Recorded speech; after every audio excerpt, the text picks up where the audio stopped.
नमस्कार दोस्तों, स्वागत है एक बार फिर से एक नए वीडियो में। और आज हम लोग लेखपाल का प्रैक्टिस सेट दूसरा लगाएंगे। पहला प्रैक्टिस सेट अपलोड हो गया है, जिसमें आप लोग देखिए बहुत ही अच्छे अच्छे क्वेश्चन डिजाइन किए जा रहे हैं। ये दूसरा प्रैक्टिस सेट है और इसमें भी बहुत दबा के हम लोग प्रैक्टिस करेंगे। तो लेखपाल की परीक्षा आने वाली है, तो मार्च या अप्रैल में लेखपाल की परीक्षा होगी, तो हम लोग तब तक लेखपाल की बहुत अच्छी प्रैक्टिस करेंगे। ठीक है, तो चलिए आगे बढ़ते हैं और देखते हैं ये क्वेश्चन किस किस तरह के क्वेश्चंस आए हुए हैं।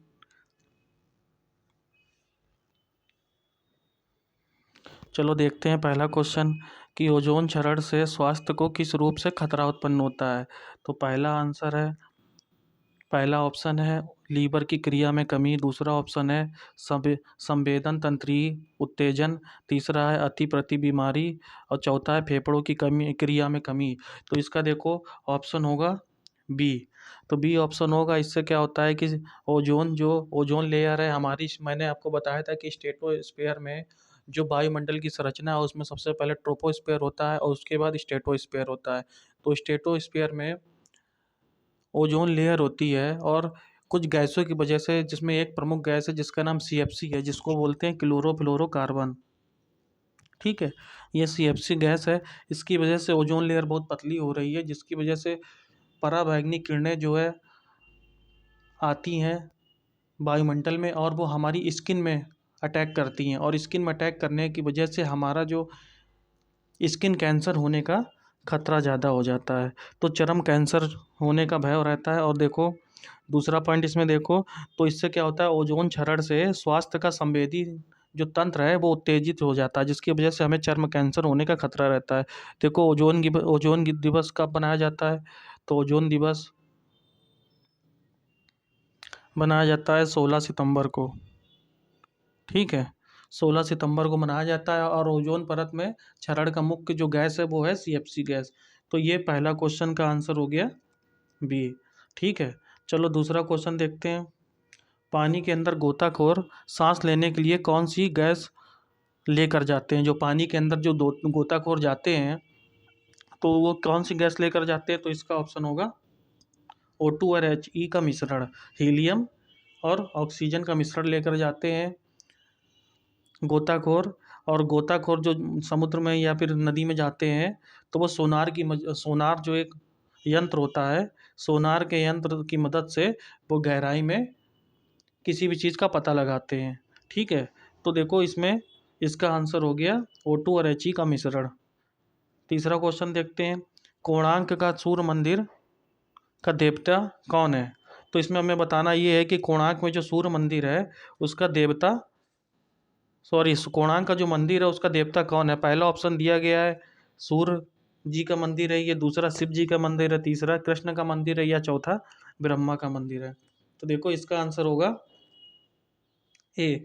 कोणार्क जो मंदिर है वो सूर्य का मंदिर है और ये जो है सूर्य देव को समर्पित है।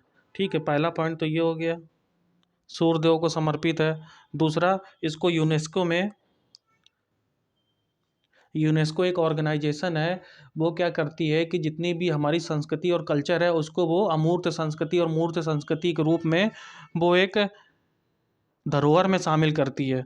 तो इसमें क्या है कि कोणार्क को सूर्य मंदिर को 1984 में विश्व धरोहर में शामिल किया जा चुका है। तो 1984, 1980 नहीं है, 1984 है। ठीक है, फिर से लिख दे रहा हूँ 1984। तो 1984 में विश्व धरोहर में इसको शामिल किया जा चुका है। और कोणार्क के सूर्य मंदिर को देखो ब्लैक पैगोडा भी कहा जाता है। तो इसका आंसर हो गया, ब्लैक पैगोडा कहा जाता है, इसका आंसर हो गया ए, सूर्य मंदिर। ठीक है, चौथा क्वेश्चन देखते हैं। अंग्रेजों ने क्रिप्स मिशन को भारत में किस उद्देश्य के लिए भेजा था। पहला ऑप्शन है अंग्रेजों को मुसलमानों को संतुष्ट करने के लिए। दूसरा ऑप्शन है कांग्रेस में फूट डालने के लिए। तीसरा ऑप्शन है विश्व युद्ध में भारतीयों का सहयोग प्राप्त करने के लिए। और चौथा ऑप्शन है विरोधी दल को शांत करने के लिए। तो देखो बताइए जल्दी से जल्दी क्या इसका आंसर होगा। तो देखो इसका आंसर होगा विश्व युद्ध में भारतीयों का सहयोग प्राप्त करने के लिए। तो देखो क्रिप्स मिशन कब भारत में आया था। क्रिप्स मिशन आया था मार्च 1942 में। और किस उद्देश्य से आया था। देखो कि जब जापान की लगातार शक्ति बढ़ रही थी अंतर्राष्ट्रीय समुदाय में, तो जापान की शक्ति बढ़ने की वजह से ये अमेरिका, कुछ देश अमेरिका, चीन और ऑस्ट्रेलिया, ये लोग जो हैं ब्रिटेन पर दबाव बराबर बना रहे थे कि भारत को स्वतंत्र करो। ठीक है, तो स्वतंत्र करने की वजह से, और भारत में भी एक आंदोलन चल ही रहा था। आपको पता है भारत छोड़ो आंदोलन 1942 में, अगस्त 1942 में लॉन्च हो गया था। इससे पहले भी बराबर असहयोग आंदोलन और सविनय अवज्ञा आंदोलन की मदद से भारत में पूरा जन असहयोग आंदोलन चल रहा था, एक तरह से कहो तो क्रिप्स मिशन की घोषणा चर्चिल ने की। ब्रिटेन का जो प्रधानमंत्री था चर्चिल, उसने घोषणा की कि हम क्रिप्स मिशन भेजेंगे भारत में। और उससे क्या है, वहाँ से भारत के नेताओं से, जैसे गांधी जी है, जवाहरलाल नेहरू हैं और सरदार पटेल हैं, ये सब नेता, इनसे संपर्क करके, मतलब भारत के सभी दलों से संपर्क करके एक हम भारत को मतलब भारत में एक सरकार बनाने की हम घोषणा करेंगे। सरकार बनाने का मतलब क्या है कि युद्ध के पश्चात जो है वो ऐसे भारतीय संघ का निर्माण का प्रयत्न किया जाएगा जिसे पूर्ण उपनिवेश का दर्जा प्राप्त होगा, और उसे राष्ट्रकूट से अलग होने, राष्ट्रकूट जो देश थे, राष्ट्रकुल से भी अलग होने का अधिकार प्राप्त होगा। ठीक है, एक एक तो मांग यहाँ भारत में चल रही थी कि संविधान सभा का निर्माण किया जाए, जिसको इंग्लिश में कहेंगे कॉन्स्टिट्यूएंट असेंबली। तो भारत में एक मांग चल रही थी कि कॉन्स्टिट्यूएंट असेंबली का निर्माण किया जाए और जिसमें भारत के संविधान का निर्माण किया जाए। तो इस तरह से क्या था कि सभा की एक मांग चल रही थी। तो ये भी कहा गया था कि क्रिप्स मिशन हम भारत में भेजेंगे और वो ये डिसाइड करेगा कि किस तरह से संविधान सभा का गठन करना है।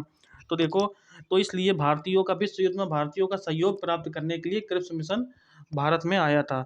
तो देखो, क्रिप्स मिशन जब भारत में आया तो कांग्रेस से भी उसने मुलाकात की और मुस्लिम लीग से भी मुलाकात की। ठीक है, पर दोनों ही ने ही इसको रिजेक्ट कर दिया। ठीक है, मुस्लिम लीग तो ये दोनों से मुलाकात कर रही, पर इन दोनों ने रिजेक्ट कर दिया। तो 11 अप्रैल 1942 को, मतलब ये रिजेक्ट कर दिया, कांग्रेस ने भी और मुस्लिम लीग ने भी ये रिजेक्ट कर दिया कि हम जो है क्रिप्स मिशन का प्रस्ताव नहीं मानेंगे।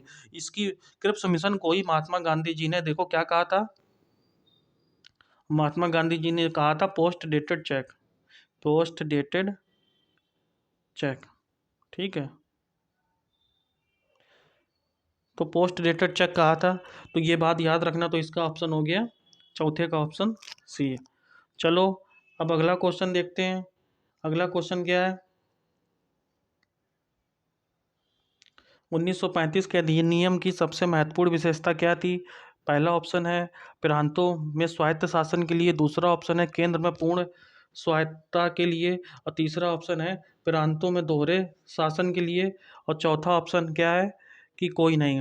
तो देखो, प्रांतों में स्वायत्त शासन के लिए इसका आंसर होगा ए सही। 1935 की जो महत्वपूर्ण, जो 1935 की वो थे, मतलब जो पॉइंट्स है 1935 एक्ट के, तो उसमें सबसे महत्वपूर्ण यही था कि प्रांतों में स्वायत्त शासन के लिए। तो देखो इसमें, इस एक्ट के द्वारा क्या किया गया, तो इस एक्ट में मोर ऑटोनॉमी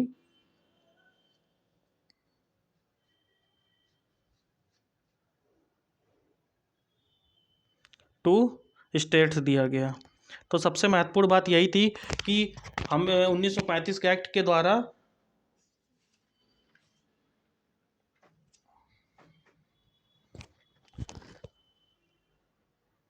स्टेट्स को मोर ऑटोनॉमी देनी थी। ठीक है, तो यही इसका ऑप्शन हो गया। देखो क्या हुआ इसका ऑप्शन ए। ठीक है, तो अब 1935 एक्ट की कुछ विशेषताएं सुनो। जैसे अखिल भारतीय संघ की स्थापना करना था। दूसरा था इसका मेन पॉइंट कि केंद्र में द्वैत शासन, जिसको डायरकी भी बोलते हैं। देखो, डायरकी, इंग्लिश में डायरकी बोलते हैं, और केंद्र में द्वैत शासन।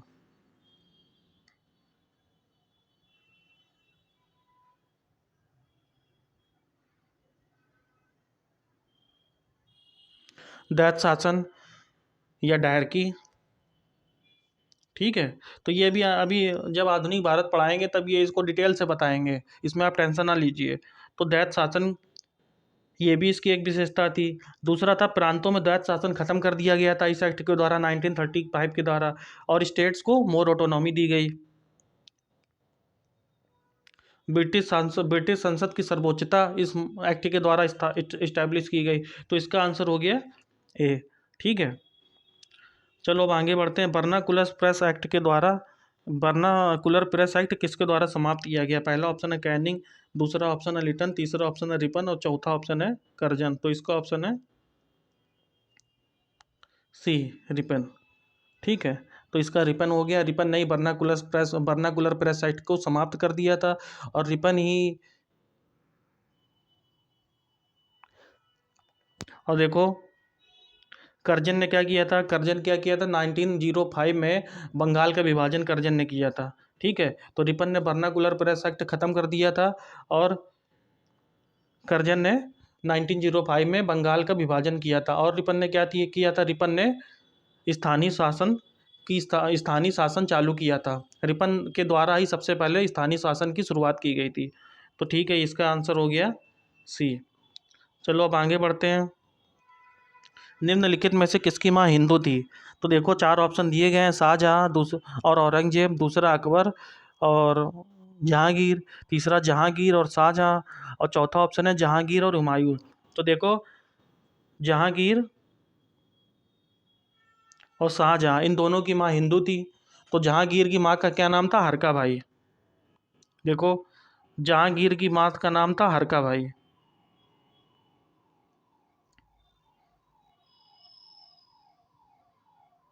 ठीक है, और देखो शाहजहाँ की माँ का नाम क्या था? जगत गोसाई। तो देखो जहांगीर की माँ का नाम था हरका भाई, जो कि भारमल या बिहारी मल जो शासक था, आमेर राजस्थान में एक जगह है, वहाँ का शासक था, उसकी लड़की थी हरका भाई। तो जहांगीर की माँ का नाम था हरका भाई, और शाहजहाँ की माँ का नाम था जगत गोसाई। तो इस तरह से इन दोनों की माँ हिंदू थी। और देखो हुमायूं की माँ का नाम क्या था? हुमायूं की माँ का नाम था महाम अनगा। फिर से देख लो एक बार, महाम अनगा। ठीक है, तो ये हुमायूं की माँ का नाम था। और औरंगजेब की माँ का नाम क्या था? मुमताज महल।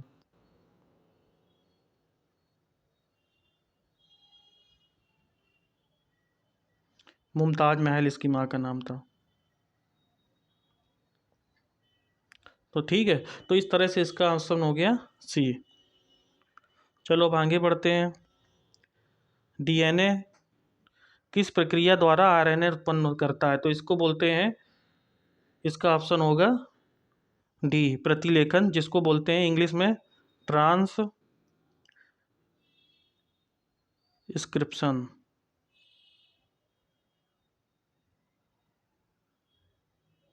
ठीक है, इसके द्वारा डीएनए जो है आरएनए में परिवर्तित होता है। और एक देखो, एक और होता है रिवर्स ट्रांसक्रिप्शन।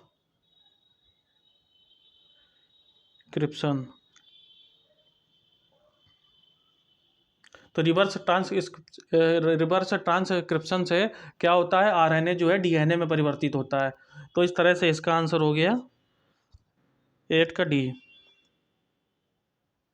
चलो अब आगे देखते हैं, नवा क्वेश्चन देखते हैं। नवा क्वेश्चन क्या कह रहा है कि अंतर्राष्ट्रीय मुद्रा कोष के गवर्नर मंडल का पदेन गवर्नर कौन होता है? तो इसमें आप बताइए कि कौन होता है अंतर्राष्ट्रीय जो मुद्रा कोष होता है, उसका गवर्नर मंडल का पदेन गवर्नर कौन होता है, जो भारत की तरफ से शामिल होता है आईएमएफ की मीटिंग में? तो देखो आईएमएफ की मीटिंग में भारत की तरफ से जो गवर्नर जाता है, उसमें भारत की तरफ से भारत का वित्त मंत्री शामिल होता है। तो इस तरह से इसका ऑप्शन हो गया सी। चलो 10वां क्वेश्चन देखते हैं। 10वां क्वेश्चन क्या है कि सूची का मिलान करें। देखो ऐसा है कि सूची का मिलान, इसमें हमें ये करना है कि जैसे सांप है या सर्प है, या इसमें लीवर कितने कोष में विभाजित होता है। मतलब समझ रहे हैं बात को, कि किसी में 2 कक्षों में लीवर होता है, किसी में 3 कक्षों में लीवर होता है, किसी में 4 कक्ष में लीवर होता है, और किसी में लीवर नहीं होता है। लीवर या हृदय, जिस हृदय बोलेंगे, हृदय का विभाजन किस में होता है? लीवर नहीं होगा, हृदय होगा। ठीक है, तो देखो अब इसमें देखो क्या ऑप्शन होगा। तो देखो मत्स्य, जिसको फिश भी कहा जाता है, तो फिश का जो हृदय होता है वो कितने कोष्ठ में विभाजित होता है? तो 2 कोष्ठ में। ठीक है, सर्प सर्प का जो हृदय होता है वो कितने में होता है? वो 3 भाग में विभाजित होता है। ठीक है, मगरमच्छ, तो मगरमच्छ का होता है 4 में।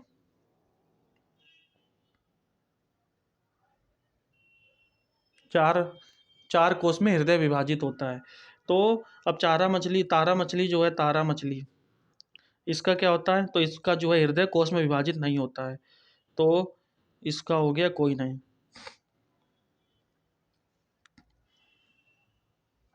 तो चलो अब मिलान करते हैं। मछली का कितने में होता है? 2 में। सर्प का कितने में होता है? 3 में। मगरमच्छ का होता है 4 में। और तारा मछली का नहीं होता है। तो इसका देखो, ए का क्या हुआ? 4, तो ए का 4 ये हो गया।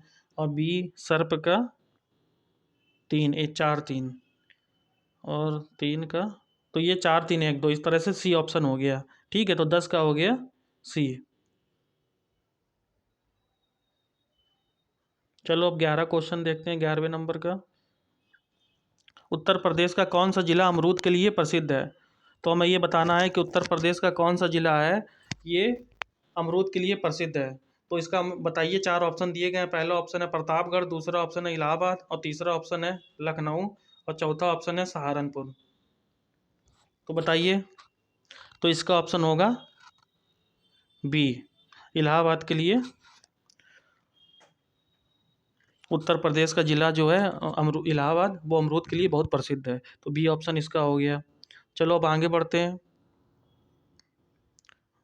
12वें नंबर का क्वेश्चन है, उत्तर प्रदेश के किस शहर में 11वीं मंजिल का पागल बाबा का मंदिर है? मतलब बनेगा नहीं, ये मतलब है। गलत टाइप हो गया है थोड़ा, है। ठीक है, तो 4 ऑप्शन दिए गए हैं। पहला ऑप्शन है वृंदावन, दूसरा है वाराणसी, और तीसरा ऑप्शन है सारनाथ, और चौथा ऑप्शन है चित्रकूट। तो बताइए कि उत्तर प्रदेश का कौन सा जिला 11 मंजिला पागल बाबा का मंदिर वहाँ पे स्थापित है? तो इसका ऑप्शन हो गया वृंदावन। वृंदावन में 11 मंजिलों का पागल बाबा का मंदिर है। और पागल बाबा का जो मंदिर है, इसका निर्माण पागल बाबा द्वारा किया गया है। पागल बाबा द्वारा किया गया है, और बांके बिहारी मंदिर का ही एक भाग है। बांके बिहारी मंदिर का ये भाग है। तो इसका ऑप्शन ऑप्शन हो गया ए। चलो अब 13वां क्वेश्चन देखते हैं। 13वां क्वेश्चन क्या कह रहा है? काशी विद्यापीठ की स्थापना किसने की थी? तो काशी विद्यापीठ की स्थापना देखो, जब असहयोग आंदोलन चल रहा था 1920 में, तो उसके बाद जब असहयोग आंदोलन में एक पॉइंट ये आप जब मैं पढ़ाऊंगा तब आप देखिएगा कि असहयोग आंदोलन में जितने भी विदेशी संस्थान है पढ़ाई वाले, उसका बहिष्कार करना था। विदेशी कपड़ों का बहिष्कार करना था, मतलब हर विदेशी चीज़ जिसका संबंध किसी विदेश से था तो उसका बहिष्कार करना था। तो बच्चों ने स्कूली शिक्षा में जो विदेशी स्कूल थे उनका बहिष्कार करके कहा कि अब हम स्वदेशी स्कूल में पढ़ेंगे। तो इसी की वजह से काशी विद्यापीठ की स्थापना की गई थी, और इसकी स्थापना की थी शिव प्रसाद गुप्ता ने। ठीक है, फरवरी 1921 में शिव प्रसाद गुप्ता ने इसकी स्थापना की थी, और इसका नाम बाद में बदल के हो गया था महात्मा गांधी काशी विद्यापीठ, आज़ादी के बाद में। ठीक है, तो इसका ऑप्शन हो गया बी। तो काशी विद्यापीठ की स्थापना की है शिव प्रसाद गुप्ता ने, और कब की है? फरवरी 1921 में।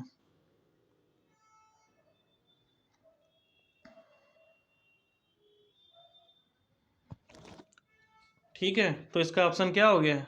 बी ऑप्शन हो गया। अब बताइए कि भारत में 14वां क्वेश्चन है कि भारत में गन्ना उत्पादन में उत्तर प्रदेश का कौन सा स्थान है?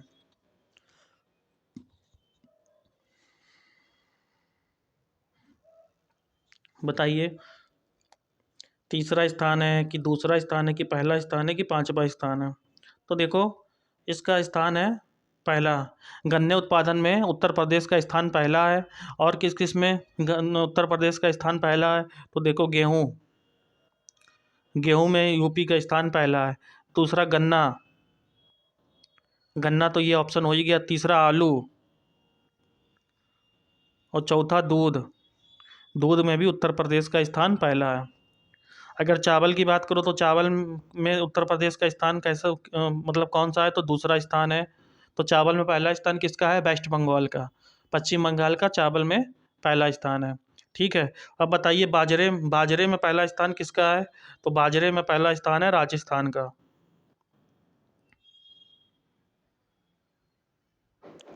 ठीक है, सोयाबीन में बताओ। सोयाबीन में सोयाबीन में स्थान है MP का पहला। ठीक है।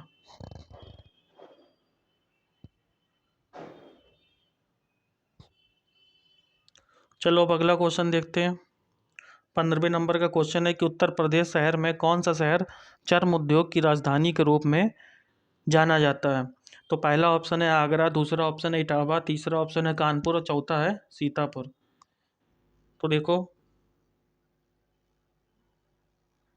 इसका ऑप्शन होगा सी, कानपुर। कानपुर जो है शहर चमड़े उद्योग के लिए पूरे यूपी में प्रसिद्ध है और कानपुर शहर गंगा नदी के किनारे पर स्थित है और इसको उत्तर भारत का मैनचेस्टर भी कहा जाता है।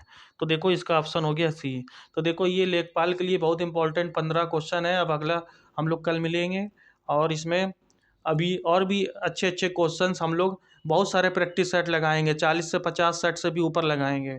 तो उसमें लेखपाल के लिए हम लोगों को इतने क्वेश्चन लगाने हैं कि हम लोग से बाहर जो भी मैंने कराया है उससे बाहर क्वेश्चन ना जाए। ठीक है दोस्तों, तो चलो मिलते हैं फिर अगले वीडियो में।